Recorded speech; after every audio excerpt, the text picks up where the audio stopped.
How a Game of Thrones taught me to be a better writer. Hi, I'm Joshua. Welcome to my author channel. Today, I'd like to talk about a book that is near and dear to my heart. I first came across A Song of Ice and Fire more than a decade ago at this point, through the Game of Thrones TV show. I think the first 3 or 4 seasons were out. I was an impressionable teenager at the time, and full spoilers for A Game of Thrones.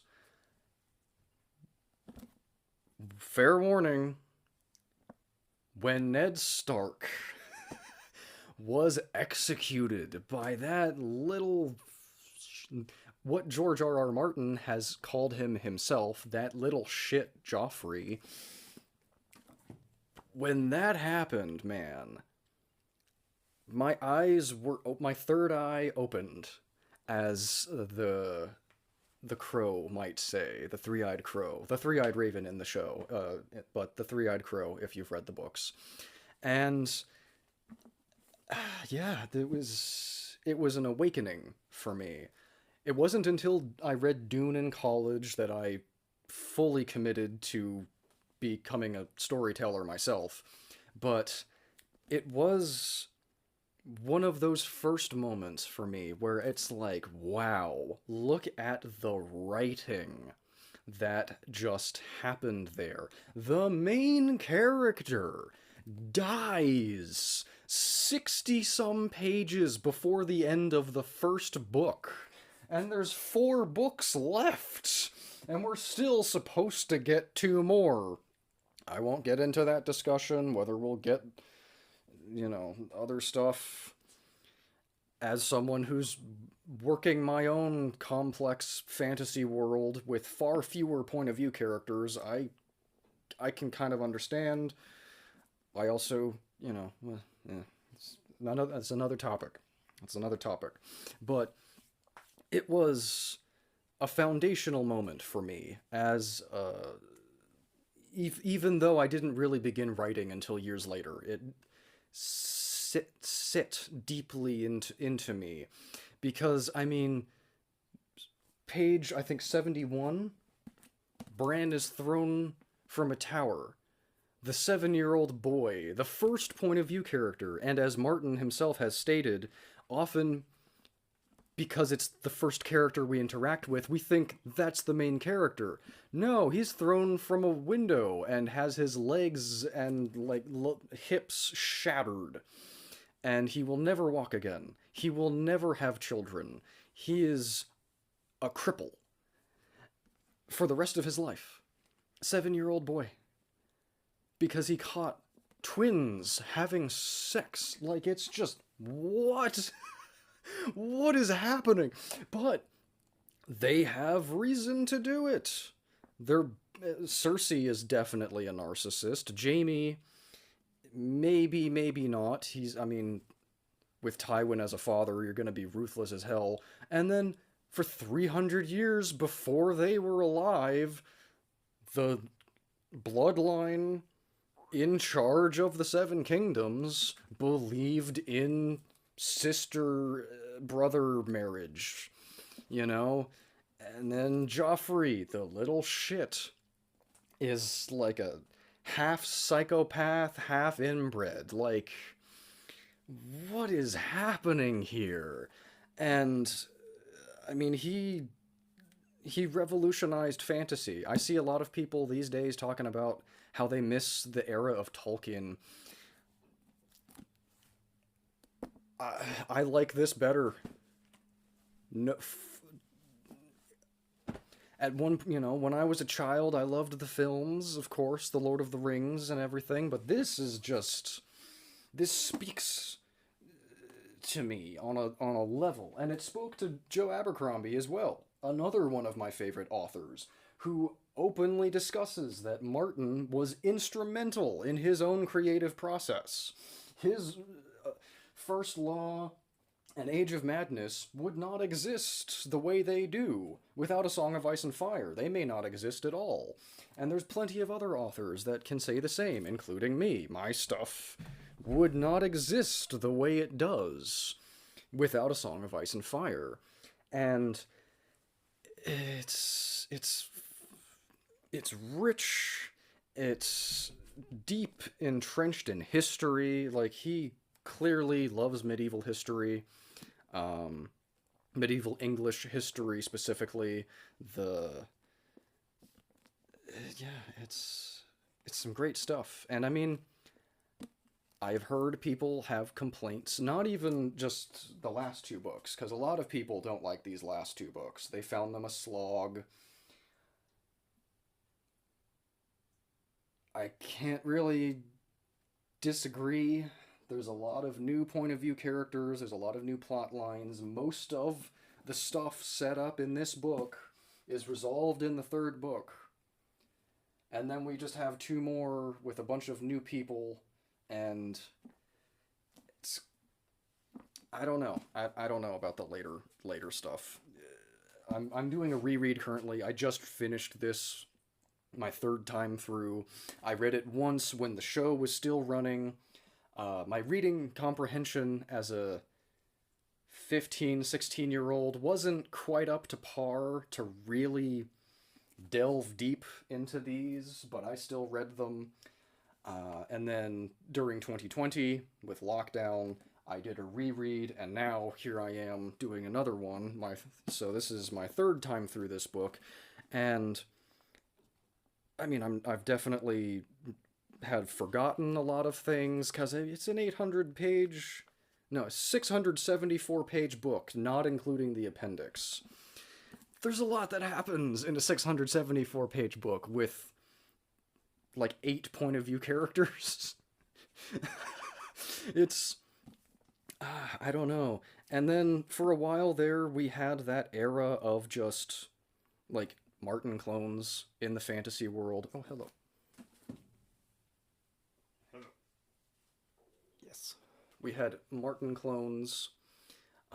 Abercrombie, I guess you could consider him one of those, even though he's one of the good ones, and he has his own style to the point where he's definitely his own thing. But I kind of miss that era. Like, I'm glad we moved past the Tolkien clone era. I'm one of these people. I don't really like classic fantasy anymore. There was a time in my life where I was really into the village boy in the fantasy world going on a hero's journey to defeat the Dark Lord. I've just seen that construct so many times.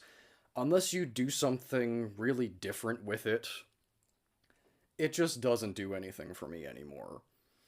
And then we had Martin come in and be dark and gritty and way more realistic. And then we had a bunch of clones for him. And now fantasy has been hijacked by the TikTok romanticy people. Yeah, I'm not writing that. I went to the George R. R. Martin School of Writing in a lot of ways. Because, like, with Tolkien, I don't have him on here. With Tolkien, he very much believed in the medieval ideal, where if the king is a good man, he will be a good king, and the kingdom will prosper. That was the idea. Tolkien wholeheartedly believed in that worldview. Martin, at I think it was a blog post, maybe. I don't remember where he's talked about it. He's probably done it in multiple places. But he asked, okay, yes, so Aragorn is a good man. Post Lord of the Rings, what was his tax policy? What was his policy with dealing with famine and drought? How did he deal with those problems? The orcs. There's a ton of orcs in Mordor and outside of Mordor now. There's Uruk-hai too, because they're different in the movies and the books. They're sort of the same thing.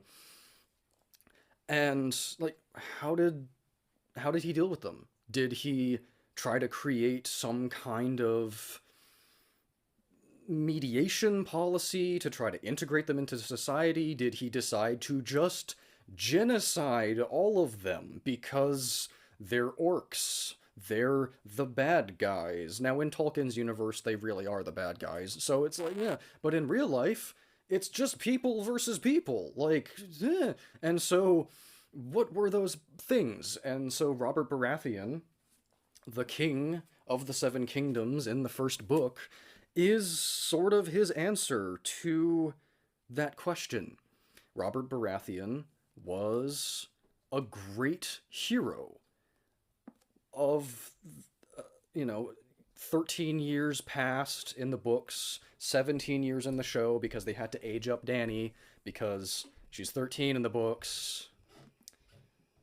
And there's a lot of stuff that happens with her that we cannot show, even on HBO.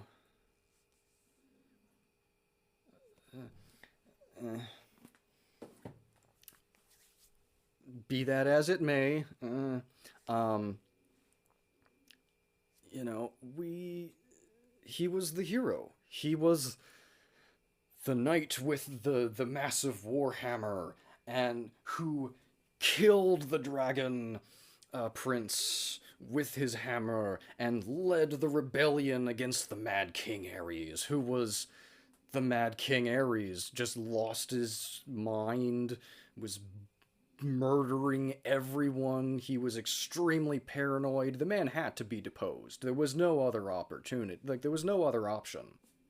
And then he becomes king, and he's better than the Mad King, but Robert Baratheon is not a very good king. He very quickly devolves into alcoholism and indulgence and fathers a lot of bastards who, you know, he loves some of them, but he certainly isn't going to acknowledge any of them.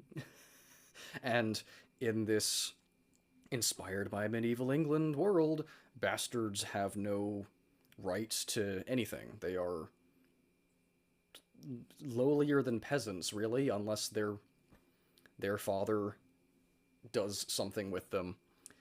And so he's not great. And he also throws the kingdom into tremendous amounts of debt with Casterly Rock, with the Iron Bank across the Narrow Sea, with other noble houses. The throne is in tremendous... Yeah, it's just... It doesn't work.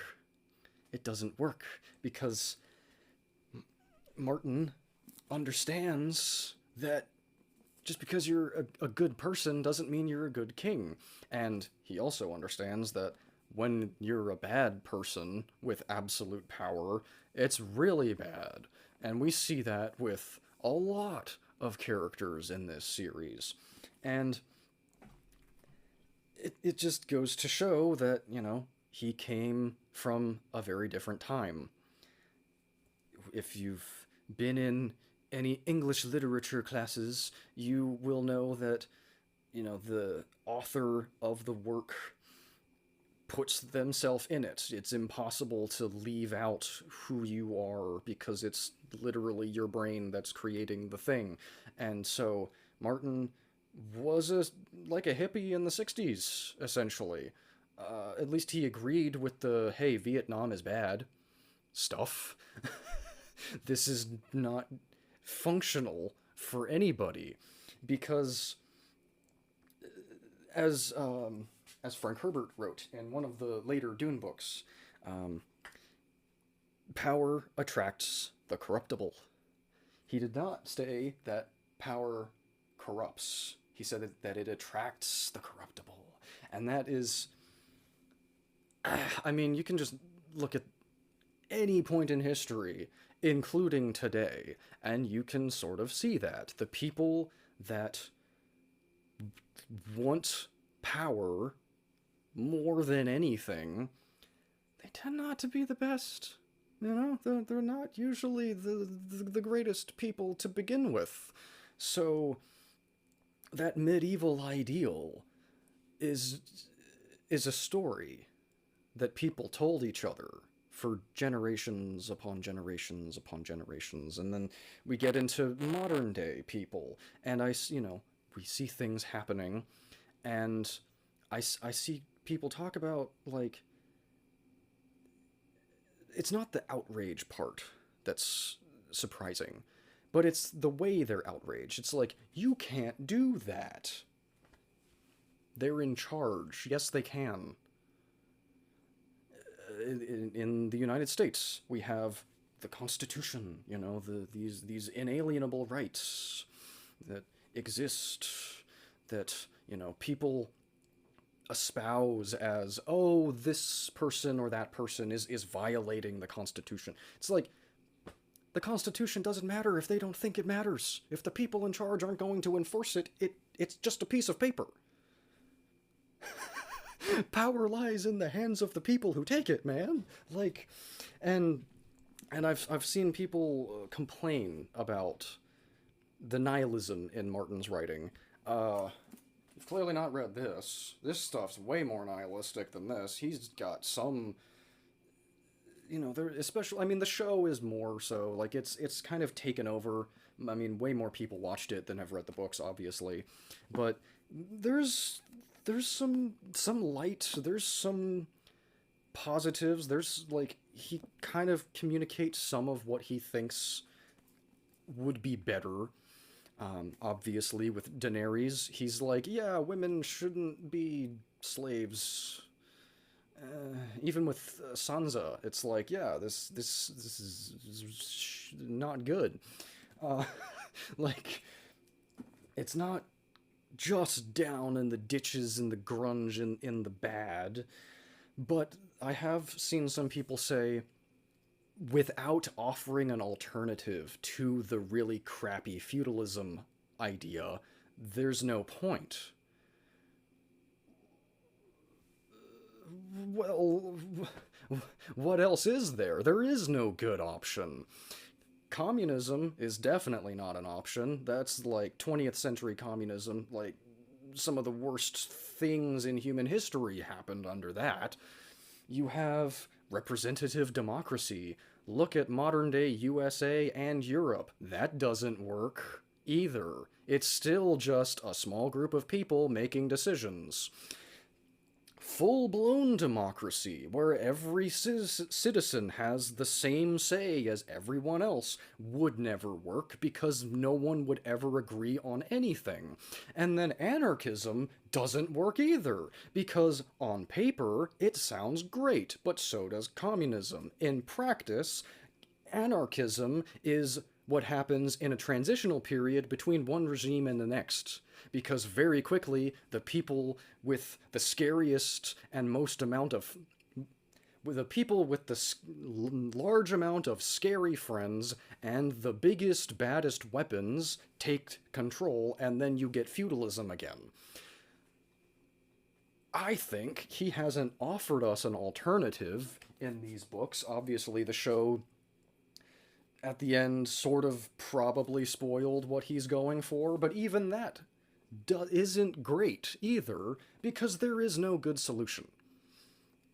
Ultimately, it's you gotta pick the best out of the bad options, because it's just something that people have made up and then agreed to enforce.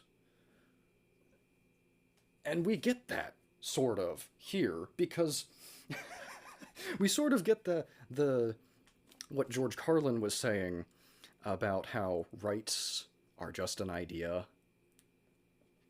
Because I finished this recently, and I've been reading A Clash of Kings, and you have, in the sequel, you have 4 kings, all claiming, and also Daenerys throughout this book as well, claiming, I have the right to the Iron Throne.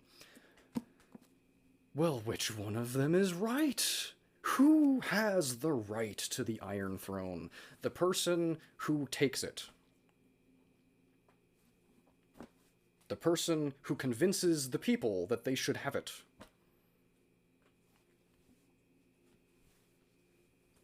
Dune is all about that as well, because